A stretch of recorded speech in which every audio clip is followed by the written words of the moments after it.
करेंगे, थोड़ा सा ब्रीदिंग का प्रैक्टिस करते हैं, अपनी इंटेंशन सेट करते हैं हमारी आज की प्रैक्टिस के लिए। कोशिश करेंगे पहले कुछ दिन आप अपने हाथ से फील कीजिए कि आप कैसे जब सांस अंदर और बाहर लेते हैं तो आपकी बेली में क्या मूवमेंट आती है। उसके बाद जब आप इस तरह से अपने आप को अलाइन कर लेंगे तो आपको हाथ रखने की जरूरत है। तो जब आप एक लंबा गहरा सांस अंदर लेंगे तो आपकी बेली बाहर की तरफ, सांस अंदर बेली बाहर, और फिर जब आप सांस को छोड़ेंगे तो आपकी जो बेली है, जो आपका कोर है, वो अंदर की तरफ से, और हम इसमें कहते हैं डायफ्रेगमेटिक ब्रीदिंग, मतलब ये सिर्फ अंदर ही नहीं जाएगा, थोड़ा सा ऊपर के, मतलब आपका डीप एक्सहेलेशन। एक होता है सांस लेना कि आपके गर्दन तक आप सांस लेते हैं, जब आप जनरली स्ट्रेस होते हैं तो क्या करते हैं, आप यहाँ तक सांस लेते हैं, मतलब आप छाती तक भी नहीं सोच पाते, मतलब कितना छोटा हो जाता है आपका सांस लेने का। तो ये सिर्फ एक जो डीप ब्रीदिंग का पैटर्न है ना, ये भी आपकी पूरी बॉडी के सारे सिस्टम्स को रेगुलेट करता है। एंड डाइजेस्टिव सिस्टम आपकी बॉडी का एक बहुत बड़ा सिस्टम। लंबी गहरी सांस लेंगे, सांस छोड़ेंगे, लंबी गहरी सांस अंदर, सांस बाहर,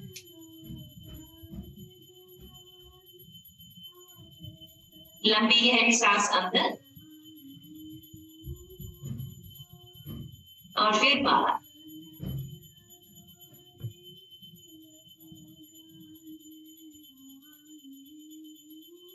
एक लंबी गहरी सांस के साथ अपने हाथ को ऊपर लेकर जाएंगे, सांस को छोड़ देंगे, ऑपोजिट घुटने को पकड़ते हुए एक्सहेल को। कोशिश करेंगे कि आप अपने घुटनों को ऊपर नीचे नहीं करेंगे, मतलब अपनी नाभि को अंदर खींच के रखेंगे और जो ऑब्लिक मसल्स, साइड की जो मसल्स होती हैं उनको एंगेज करके नाभि और साइड स्ट्रेच करेंगे पूरा, आगे की तरफ बिल्कुल भी नहीं झुकेंगे। जनरली अगर स्टिफनेस होती है तो क्या होता है, आगे की तरफ मुड़ जाते हैं या पीछे की तरफ चले जाते हैं। अगर आप आधा इंच भी मूव कर पा रहे हैं तो कोशिश कीजिए कि बिल्कुल सही फॉर्मेट में मूव करेंगे, मतलब सिर्फ साइड में स्ट्रेच, वार्म अप करें, फिर वापस सेंटर, सांस भरिए, सांस छोड़ते हुए साइड। अगर किसी वजह से आपके हाथ सीधे नहीं हो पा रहे हैं तो कोशिश करिए कि आगे की तरफ नहीं गिरेंगे, मूवमेंट ऊपर की तरफ से खींचिए अच्छे से, फिर वापस सेंटर में आ जाइए। अगेन सांस छोड़ते हुए साइड में स्ट्रेच करें, लंबा गहरा सांस खींचते हुए नाभि को अंदर लेकर जाएंगे, साइड से अपनी ऑब्लिक मसल्स को एंगेज करेंगे, फिर वापस, फिर लंबा गहरा सांस अंदर, सांस छोड़ते हुए साइड, फिर वापस। आइए अब करते हैं हम तितली आसन और बटरफ्लाई पोज। अपने दोनों पंजों को जोड़ लेंगे, उंगलियों को भी जोड़ लेंगे और खींच के सीधा बैठ। ध्यान रखिए, कोई भी आसन जिसमें आप आगे ऐसे राउंड करेंगे और होल्ड करेंगे सिर्फ इसलिए कि आसन में ऐसे पकड़ा जाता है, बिल्कुल भी नहीं। आपकी बॉडी में जो फॉर्मेट होता है वो सही होना चाहिए। तो अगर सीधे बैठ के आप नहीं पकड़ पा रहे उंगलियों को तो एड़ी को पकड़ो, लेकिन सीधा बैठना बहुत जरूरी। मतलब आप ये पूरा जो स्पाइन है इसको अच्छे से स्ट्रेच करेंगे, आपकी इनर थाइस में स्ट्रेच आना चाहिए।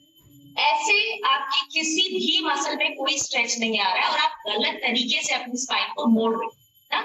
तो कोशिश कीजिए कि सीधा रहेंगे, वो ज्यादा जरूरी। आपके घुटने जमीन पे लगे रहे, इसका भी अभी कोई बहुत ज्यादा इंपॉर्टेंस मत दीजिएगा। कोशिश कीजिए कि जो हम मूवमेंट चाह रहे हैं वो हो, मतलब आपके हिप्स से ये मूवमेंट हो, घुटनों से नहीं, शिन से नहीं, राइट फ्रॉम योर ग्रोइन। आप लंबी गहरी सांसों के साथ साइड की तरफ मूव बाहर। तो क्या है ये इस प्रोसेस में, तो जैसे आपकी बॉडी के दो सिस्टम्स होते हैं, एक होता है ब्लड का सिस्टम, आपकी पूरी बॉडी में हम आर्टरीज और इस सबके थ्रू ब्लड मूव करता है, लेकिन उस ब्लड को मूव करने के लिए हमें एक पंप मिला है ना, हार्ट। वो हार्ट वो ब्लड को अच्छे से पंप करता है। लेकिन एक और सिस्टम होता है हमारी बॉडी में जो होता है हमारा लिम्फेटिक फ्लो का सिस्टम, जो हमारी बॉडी की इम्यूनिटी, किस तरह से हमारी बॉडी टॉक्सिक्स हमारी बॉडी से वॉश आउट होते हैं उसको निर्धारित करता है। उसके अंदर कोई पंप नहीं, तो उस पंप को चलाने के लिए हमें चलना पड़ेगा। मतलब आप जब जितनी बार आपकी बॉडी मूव करती है, जिस जिस तरह से आप अपनी बॉडी को स्ट्रेच करते हैं, आप अपने लिम्फ नोड्स में मूवमेंट करते हैं। और आपके लिम्फ नोड्स कहाँ होते हैं? हर जगह होते हैं, नेक के इधर, अंडर आर्म्स, ग्रोइन्स, और बहुत सारी जगह पे आपके लिम्फ नोड्स होते हैं। और ऐसी मूवमेंट्स करके हम उन सभी लिम्फ नोड्स में मूवमेंट और सर्कुलेशन स्टार्ट करते हैं। रिलैक्स। इसके बाद आ जाएंगे वज्रासन। वज्रासन मैंने कल भी सिखाया था। हम इस पूरे गट रीसेट के प्रोग्राम में वज्रासन, कैट काउ पोस्चर सबका धीरे धीरे करके इस्तेमाल करेंगे। कोशिश करेंगे कि आप अपना राइट फीट का जो पंजा है वो लेफ्ट के ऊपर रखिए। अगर नहीं रख सकते तो कोई बात नहीं, अगर रख सकते हैं तो कोशिश कीजिए। और एडी के ऊपर सीधा बैठ। अगर किसी को ऐसे एडी में सीधा बैठने में मुश्किल है तो एक बहुत ही सिंपल सा हैक है, अपने कुशन को इधर काफ मसल से ऊपर अच्छे से स्क्वीज कर लीजिए। और जब स्क्वीज करके बैठेंगे तो नाभि अंदर और लंबा गहरा सांस, एक लंबा गहरा सांस अंदर और फिर बाहर, अंदर बाहर, और फिर एक आखिरी बार बहुत लंबा गहरा सांस अंदर और बाहर करते हुए पूरा केव इन करें। सेम प्रोसेस करेंगे हम, लेकिन आगे झुक। और इसमें हम अपने जो अंगूठे हैं उनको अंदर रखेंगे, उंगलियों को ऊपर रोल करेंगे और नाभि, ये नाभि है, नाभि से नीचे दोनों अंगूठों के साथ हथेलियों को अंदर स्क्वीज करें। ठीक है, सो लंबा गहरा सांस, सांस छोड़ते हुए आगे मंडूक आसन। आप देखिए आप कितनी आगे जा सकते हैं, जिसमें आप अपने शोल्डर्स को रोल लेंगे। यहाँ पर आप हिंज करेंगे अपने हिप्स से।